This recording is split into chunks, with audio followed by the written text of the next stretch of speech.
गेल्या 5 वर्षामध्ये यड्रावकर साहेबांनी शिंदे गटाच्या माध्यमातून मोठा विकास निधी आणलेला आहे तालुक्यामध्ये.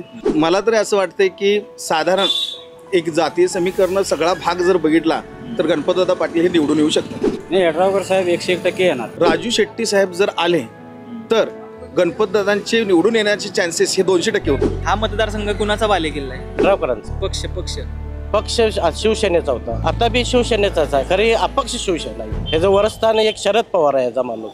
विधानसभा मतदारसंघामध्ये आता जे उमेदवार कोण देतील त्याच्यावरती अवलंबून आहे. तरीसुद्धा संपूर्ण महाराष्ट्रात एकंदरीत बघता जे राष्ट्रवादी आणि भाजपची युती झालेली आहे त्यामुळे थोडंसं वातावरण हे महाविकास आघाडीच्या बाजून झुकू शकतं. नाही, यड्रावकर साहेब 101% येणार. का बरं? त्यांचं काम आहे, सगळ्या समाजाला धरून आहे, सगळ्या समाजाची कामं करायला लागल्यात. तिथे गेलेला माणूस परत रिकाम हाताने येत नाही आहे आणि 1 नंबर फाईट होणार आणि यड्रावकर साहेब प्रचंड मतांनी निवडून येणार. मला असं वाटतं की महाविकास आघाडीमध्ये प्रामुख्यानं उल्हासदादा पाटील आणि गणपतदादा पाटील ही 2 नावं असू शकतात. त्यामध्ये गणपतदादा पाटलांचं नाव फिक्स होऊ शकते काँग्रेसकडून, कारण काँग्रेसला आत्ता या मतदारसंघातून वाढता पाठिंबा आहे. शिवाय या मतदारसंघाचे एकूण गणित जर बघितलं तर मुस्लिम संख्या ही लक्षात घेता आणि त्याचबरोबर एक साधारण लोकांचा जर कल बघितला तर काँग्रेसला चांगला प्रतिसाद मिळू शकतो. गणपतदादा पाटील निवडून येऊ शकतात. महाविकास आघाडीमधून गणपतराव पाटील दादांना मोठ्या प्रमाणात चान्सेस मिळण्याची संधी आहे, कारण की तालुक्याचा इतिहास आहे की तालुक्यामधून प्रत्येक वेळेला प्रत्येक विधानसभेला एक नवीन चेहरा दिला जातो. त्यामुळे गणपतराव पाटलांना 90% तिकीट मिळेल अशी सर्वसामान्य माणसाची गॅरंटी आहे. गणपतराव पाटलांना तिकीट भेटलं तर काय वाटतं, ते फाईट देतील, जिंकतील? गणपतराव पाटलांना जर प्रामाणिकपणे महाविकास आघाडीच्या नेते मंडळीने व सर्वसामान्य कार्यकर्त्यांनी जर पाठिंबा दिला तर निश्चितच त्यांचा विजयापर्यंत ते सहज जाऊ शकतात.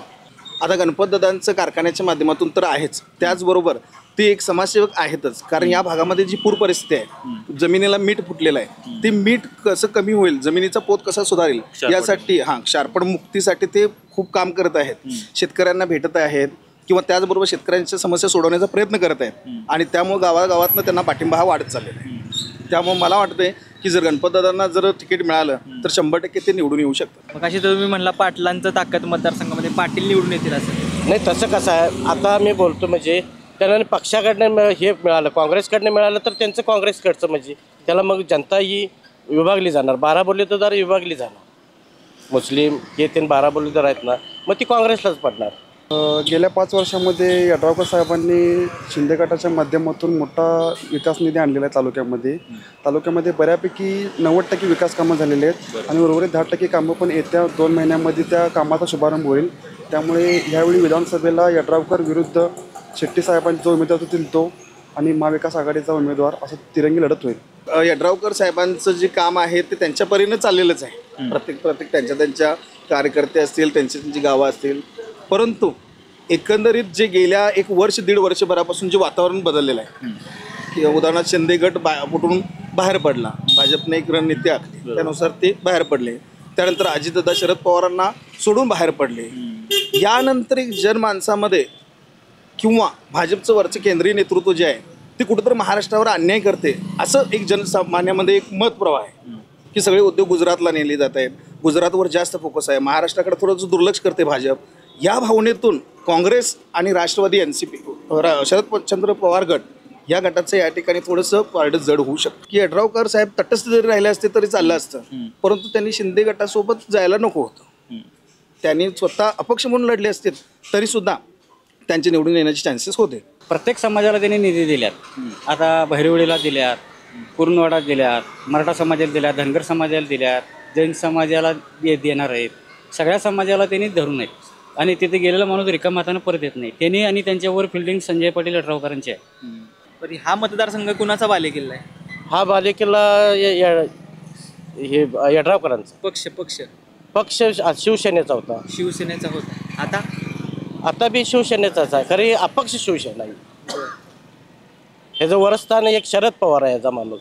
बरं, ह्या दोघांव्यतिरिक्त कुठला एक तिसरा उमेदवार मतदारसंघामध्ये तुल्यबळ वाटतो किंवा त्यांना तिसरा इथं राहत नाही, दोनच दोघांच्यातच तिसरा इथं उमेदवार चालत नाही. तर तगडी फाईट होणार 100% की ही तगडी फाईट होणार.